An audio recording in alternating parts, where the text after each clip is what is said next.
નમસ્કાર વિદ્યાર્થી મિત્રો, સ્વાગત છે તમારું આરડી એજ્યુકેશન ચેનલમાં. વિદ્યાર્થી મિત્રો, આજે આપણે ધોરણ 12 સાયન્સ ભૌતિક વિજ્ઞાનમાં પ્રકરણ નંબર 1 છે સપુષ્પી વનસ્પતિઓમાં લિંગી પ્રજનન, તેનો છે 5મો પાઠ જોવાના છીએ. તો વિદ્યાર્થી મિત્રો, આગળના વિડીયોમાં છે તે આપણે છે તે અહીંયા સુધી વાત કરેલી હતી. આજના વિડીયોમાં આપણે છે વિદ્યાર્થી મિત્રો, જે અહીંથી બાકી રહેલું હતું ત્યાંથી વાત કરવાના છે. તો ચાલો વિદ્યાર્થી મિત્રો, શરૂઆત કરીએ. મોટાભાગના કીટ પરાગિત પુષ્પો મોટાભાગે રંગબેરંગી, સુગંધિત અને મધુર રસ સમૃદ્ધ હોય છે. વિદ્યાર્થી મિત્રો, હવે અહીં છે આ ટોપિકમાં આપણે એવા પુષ્પો વિશે વાત કરેલી છે કે જે છે કીટકો દ્વારા છે તેમાં પરાગનયન થાય છે. આજે ઉપરના ટોપિકમાં વિદ્યાર્થી મિત્રો જે પ્રાણી દ્વારા પરાગનયન કરતા હોય તેવા પુષ્પો વિશે વાત કરેલી હતી. તે વિદ્યાર્થી મિત્રો આપણા પહેલાના વિડીયોમાં આપેલું છે, તો તે તમે જોઈ લેજો. તો ચાલો આગળ જોઈએ. જ્યારે પુષ્પો નાના હોય ત્યારે ઘણા પુષ્પો એકઠિત થઈ પુષ્પ વિન્યાસ બનાવે છે. વિદ્યાર્થી મિત્રો, અહીં શું કીધેલું છે કે જ્યારે પુષ્પો નાના હોય છે ત્યારે ઘણા પુષ્પો એકઠિત થઈ અને પુષ્પ વિન્યાસ બનાવે છે, જેથી તે ધ્યાન આકર્ષણ બને છે અને પ્રાણીઓ પુષ્પોનું રંગ અથવા તો સુગંધથી આકર્ષાય છે. વિદ્યાર્થી મિત્રો, અહીં શું કીધેલું છે કે જ્યારે કોઈ પુષ્પ છે તે નાના હોય છે ત્યારે તે એકઠા થાય છે. નાના પુષ્પો છે તે ઘણા બધા એકઠા થાય છે અને પુષ્પ વિન્યાસ બનાવે છે, અને તે છે તે ધ્યાન આકર્ષક બને છે. એટલે કે પ્રાણીઓને છે તે તેના રંગ અને સુગંધ, મધુર સુગંધથી છે તે તેમની તરફ આકર્ષે છે. માખીઓ અને ભૃંગ કીટકોથી પરાગિત પુષ્પો આ પ્રાણીઓને આકર્ષવા દુર્ગંધ સર્જે છે. વિદ્યાર્થી મિત્રો, અહીં શું કીધેલું છે કે માખીઓ અને ભૃંગ કીટકોથી જે પરાગિત પુષ્પો છે તે આ પ્રાણીઓને આકર્ષવા છે તે દુર્ગંધ સર્જે છે. કારણ કે વિદ્યાર્થી મિત્રો, આ જે માખીઓ છે તે દુર્ગંધ દ્વારા છે તેમની તરફ આકર્ષાતી હોય છે. પ્રાણીઓની મુલાકાતો નિશ્ચિત કરવા પુષ્પો આ પ્રાણીઓને પુરસ્કાર આપે છે. વિદ્યાર્થી મિત્રો, આ જે પુષ્પો છે તે પ્રાણીઓને પોતાની તરફ છે આકર્ષવા માટે, એટલે કે તેની મુલાકાત નિશ્ચિત કરવા માટે છે તો તેમને પુરસ્કાર આપે છે. એટલે કે મુલાકાત લે કે તેને ત્યાં સુધી તેની તરફ બોલાવે એટલે અને તે કીટકો તેના પુષ્પ ઉપર બેસે એટલે એને પુરસ્કાર તરીકે છે તે વિદ્યાર્થી મિત્રો તે મધુર દ્રવ્ય આપે છે. કારણ કે તે તેમને મધુર દ્રવ્ય આપશે તો તે તેમની પરાગરજને છે તે એક જગ્યાએથી બીજી જગ્યાએ સ્થાનાંતર કરાવશે. અને પરાગરજ એ પુષ્પ દ્વારા પ્રાણીઓને મળતા સામાન્ય પુરસ્કાર છે. વિદ્યાર્થી મિત્રો, આ જે મધુર દ્રવ્ય અને પરાગરજ છે તે પુષ્પોને મળતા પુરસ્કારો છે, એટલે કે તે તેમને ઇનામમાં આપે છે એમ કહી શકીએ.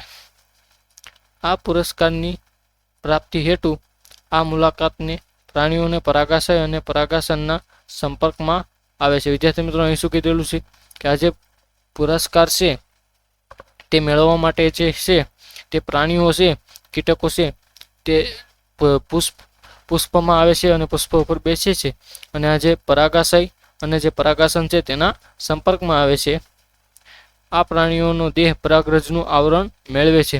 હવે વિદ્યાર્થી મિત્રો, જ્યારે આ કીટકો કે પ્રાણીઓ છે તે પુષ્પ પર બેસે અને જે પરાગાશયના સંપર્કમાં આવે તો તેના શરીર પર છે તે આ જે પરાગરજ છે તે ચોંટી જાય છે, એટલે કે તે પરાગરજનું આવરણ ધરાવી લે છે.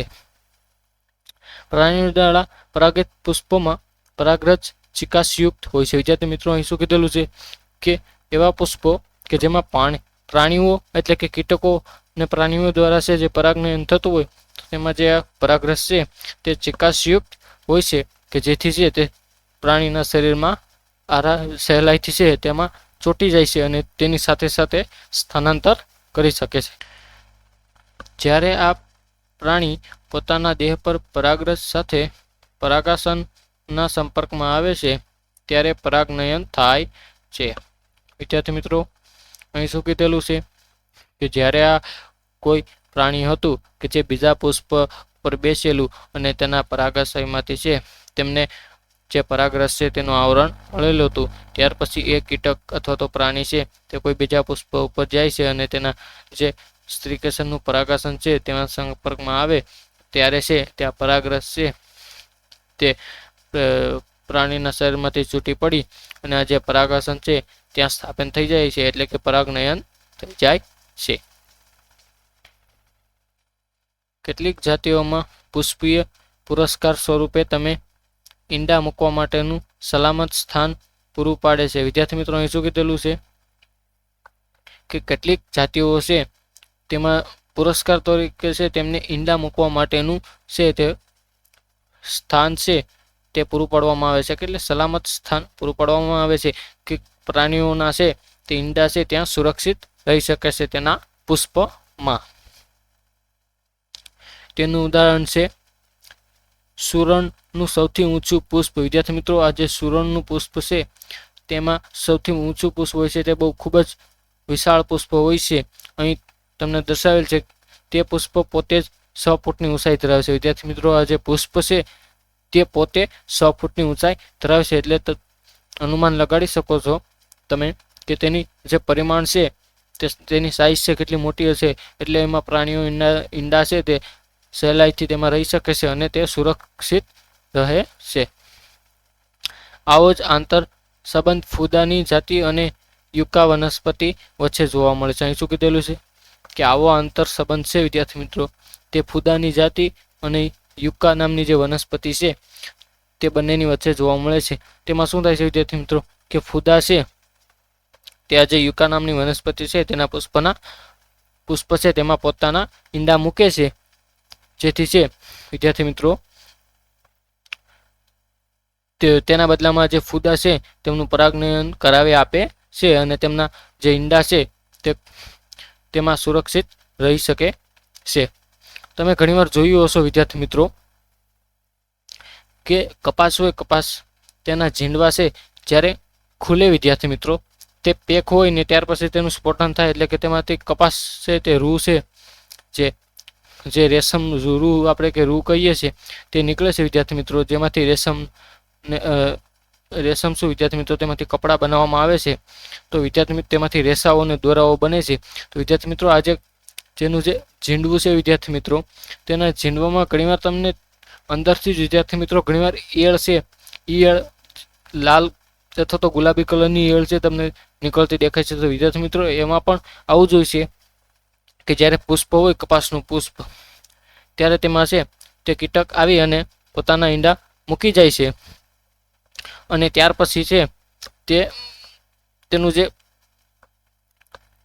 શું કહેવાય કે જે અંડક છે તે અંડકની અંદર જ તેના ઈંડા રહી જાય છે અને ત્યાર પછી તે છે ફળનું નિર્માણ થવા માંડે છે અને તેની અંદર જ છે ત્યાં જે ઈંડા પણ છે તે વિકસવા માંડે છે અને તેમાંથી છે બચ્ચા થઈ અને ઈયળ બની જાય છે. એટલે જ્યારે ઝીંડવું છે તેનું સ્ફોટન થાય ત્યારે છે તેમાંથી ઈયળ નીકળતી આપણને દેખાય છે. જ્યારે બંને જાતિઓ ફૂદા અને યુકા વનસ્પતિ એકબીજા વગર છે પોતાનું જીવન ચક્ર પૂર્ણ કરી શકતા નથી. વિદ્યાર્થી મિત્રો, અહીં શું કીધેલું છે કે આજે ફૂદા અને યુકા નામની વનસ્પતિ છે તે પોતાનું જીવન ચક્ર પૂરું કરવા માટે એકબીજા ઉપર નિર્ભર છે. કઈ રીતે? તો વિદ્યાર્થી મિત્રો આજે ફૂદા છે તેમને તેના ઈંડા મૂકવા માટે આ જે યુકા નામની વનસ્પતિની જરૂર પડે છે. તેના પુષ્પમાં છે તે તેમના ઈંડા મૂકાશે અને આ જે યુકા નામની વનસ્પતિ છે તેમને તેની પરાગરજનું સ્થળાંતર કરવા માટે આ ફૂદાની જરૂર પડે છે. જ્યારે ફૂદા છે તે આ જે યુકા નામની વનસ્પતિના પુષ્પો ઉપર પોતાના ઈંડા મૂકવા આવે છે તો ત્યારે તેની જે શરીર છે તેના ઉપર આ જે યુકા નામની વનસ્પતિ છે તેમની પરાગરજ ચોંટી જાય છે અને જે ફૂદાની સાથે સાથે તે પરાગરજનું સ્થાનાંતર થાય છે અને ફરીવાર જ્યારે આજે યુકા નામની વનસ્પતિ છે તેની ઉપર તે જ ફૂદો કે જેની પાસે પરાગરજ છે તેના શરીર ઉપર ચોંટેલી તે બીજી યુકા નામની વનસ્પતિમાં જે પુષ્પો હોય તેમાં જાય છે અથવા તો સ્થાનાંતર થાય છે. તો તેની હારે છે ત્યાં જે પરાગરજનું પણ સ્થાનાંતર થઈ જાય છે અને આવી રીતે આ જે યુકા નામની વનસ્પતિ છે તેમાં પરાગનયન થાય છે. એટલે કે ફૂદા અને યુકા બંનેને પોતાનું જીવનચક્ર છે તે પૂર્ણ કરવા માટે એકબીજાની છે તે જરૂરિયાત હોય છે. તે એકબીજા વગર છે તે પોતાનું જીવનચક્ર પૂર્ણ કરી શકતા નથી. અહીં જો વિદ્યાર્થી મિત્રો જણાવેલ છે કે ફૂદા પોતાના ઈંડા બીજાશયના પોલાણમાં મૂકે છે. વિદ્યાર્થી મિત્રો આ જે ફૂદા છે તે આ જે યુકા નામની વનસ્પતિ છે તેમનું જે બીજાશય હોય છે તેમના છે પોલાણમાં મૂકે છે. પુષ્પ તેને બદલામાં ફૂદા દ્વારા પરાગિત થાય છે. વિદ્યાર્થી મિત્રો અને તેના જે બદલામાં છે આ જે પુષ્પ છે તે આ ફૂદા દ્વારા છે તે પરાગિત થાય છે. એટલે કે પરાગનયનની ક્રિયા થાય છે. જ્યારે બીજનો વિકાસ શરૂ થાય છે ત્યારે ફૂદાની ઈયળ કે ડીંબ ઈંડામાંથી બહાર આવે છે. મેં કહ્યું તે મુજબ વિદ્યાર્થી મિત્રો હમણાં કે આજે જ્યારે ફળનો વિકાસ શરૂ થાય બીજનો એટલે ફળ તેમાં જે બીજનો વિકાસ શરૂ થાય છે તો તેની સાથે સાથે છે તે ફૂદાના જે ઈંડા હોય તેમાંથી ઈયળ અથવા તો ડીંબ છે તે બહાર આવે છે. અને વિદ્યાર્થી મિત્રો અહીંયા આપણે પૂછેલું છે તમે શા માટે નીચે આપેલા વનસ્પતિઓના કેટલાક પુષ્પોનું અવલોકન કરતા નથી? અહીં જો કીધેલ છે વિદ્યાર્થી મિત્રો કે કાકડી, કેરી, પીપળ, કોથમીર, પપૈયું, ડુંગળી, લોંબિયા, કપાસ, તંબાકુ, ગુલાબ, લીંબુ, નારંગી, કેળા. વિદ્યાર્થી મિત્રો અહીં પ્રશ્ન પૂછેલો છે કે તમે છે તે શા માટે અહીં નીચે આપેલા પુષ્પ છે તે વનસ્પતિ છે તેના જે પુષ્પો છે તેનું અવલોકન કરતા નથી? તે શોધવાનો પ્રયત્ન કરો કે કયા પ્રાણીઓ તેમની મુલાકાત લે છે અને શું તેઓ પરાગવાહકો છે. વિદ્યાર્થી મિત્રો અહીં મેં તેમના છે તે જણાવ્યું તે મુજબ કે કપાસમાં પણ આવી છે તે આંતરક્રિયા થતી હોય છે કે ફૂદા આવે છે અને જે તે કપાસનું જે બીજા સયું છે તેના પોલાણમાં ઈંડા મૂકી જાય છે. ત્યાર પછી જ્યારે કપાસનું ઝીંડવું ફૂટે તો આપણે તેમની અંદરથી છે તે ગુલાબી કલરની છે તે ઈયળ જોવા મળતી હોય છે. તો વિદ્યાર્થી મિત્રો આ જે બધા અહીં નામ દર્શાવેલા છે તેમાં પણ આવી જ કંઈક અંતરક્રિયા થતી હશે. વિદ્યાર્થી મિત્રો જો તમારી આજુબાજુમાં ક્યાંય આવા બધા જે વનસ્પતિઓ છે તેના પુષ્પ હોય તમારે ત્યાં જવાનું છે અને બેસી અને તેમાં અવલોકન કરવાના છે અને જોવાનું છે કે તે જે પુષ્પ છે આ બધા વનસ્પતિઓના તેની મુલાકાતે કયા કયા પ્રાણીઓ અથવા તો કીટકો આવે છે અને તે તેમના પરાગવાહકો છે કે નહીં તે તમારે છે વિદ્યાર્થી મિત્રો અવલોકન કરવાનું છે. તમે ધીરજપૂર્વક કેટલાક દિવસો સુધી પુષ્પોનું અવલોકન કરો અને દિવસના જુદા જુદા સમયે તમે તે પણ જાણવાનો પ્રયત્ન કરો કે પુષ્પના લક્ષણો અને તેની મુલાકાત લેતા પ્રાણીઓ વચ્ચે કોઈ સહસંબંધ છે કે નહીં. વિદ્યાર્થી મિત્રો અહીં શું કીધેલું છે કે આપણે અહીં ઉપર દર્શાવેલા જે વનસ્પતિઓના પુષ્પોના નામ આપેલા છે તેમાં કેટલાક દિવસો સુધી અને દિવસમાં અલગ અલગ સમયે છે આપણે વિદ્યાર્થી મિત્રો તેના અવલોકન કરવાના છે અને તેમાં પુષ્પમાં કંઈ ફેરફાર થાય છે અથવા તો જે કીટકો અથવા તો પ્રાણીઓ જે પુષ્પની પાસે આવે છે તો તેમાં કંઈ સહસંબંધ છે કે નહીં તે આપણે કાળજીપૂર્વક અવલોકન કરી અને જોવાનું છે. કાળજીપૂર્વક અવલોકન કરો અને કોઈ મુલાકાતી પરાગાશય અને પરાગાશનના સંપર્કમાં આવે છે. ફક્ત આવા જ મુલાકાતીઓ પરાગનયન પ્રેરે છે. વિદ્યાર્થી મિત્રો અહીં શું જોવાનું છે કે આજે તમે અવલોકન કરો તેમાં વિદ્યાર્થી મિત્રો જે પરાગાશય અને પરાગાશનની જે નજીકમાં આવતા હોય તેને જ વિદ્યાર્થી મિત્રો પરાગવાહકો કહી શકાય અને તેના દ્વારા જ છે વિદ્યાર્થી મિત્રો આવા મુલાકાતીઓ છે તેના દ્વારા જ પરાગનયન થાય છે. આવા મુલાકાતીઓ જ પરાગનયન છે તે પ્રેરે છે. બાકી વિદ્યાર્થી મિત્રો તમે જોયું હશો કે જે ઘણા અમુક કીટકો છે વિદ્યાર્થી મિત્રો તે પુષ્પમાં તો આવતા હોય એટલે કે પુષ્પની મુલાકાતે તો આવતા હોય છે પણ તે છે પરાગાશય અને જે પરાગાશન છે તેની પાસે જતા ન હોય. તે ફક્ત ને ફક્ત વિદ્યાર્થી મિત્રો જે મધુર રસ છે તેના માટે આવતા હોય છે. ઘણા કીટકો પરાગનયન પ્રેર્યા વગર પરાગરજ અને મધુર રસનો ઉપયોગ કરે છે. અહીં જો મેં હમણાં કીધું તે મુજબ કે જે ઘણા કીટકો હોય છે વિદ્યાર્થી મિત્રો કે તે પરાગનયન પ્રેરતા નથી પણ ખાલી મધુર રસ અને પરાગરજનો ઉપયોગ કરી લે છે.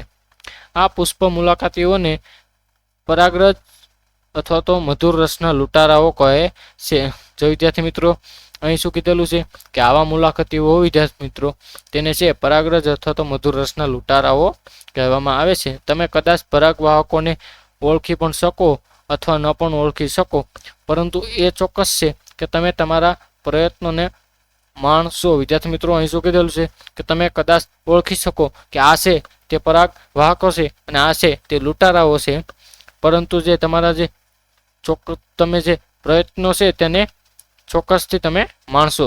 ઓકે વિદ્યાર્થી મિત્રો, તો અહીં વિદ્યાર્થી મિત્રો હવે આપણે આ જે પરાગવાહકો છે તેનો ટોપિક અહીં પૂર્ણ થાય છે. હવે વિદ્યાર્થી મિત્રો આપણે અહીં બીજો ટોપિક ચાલુ કરવાના છે.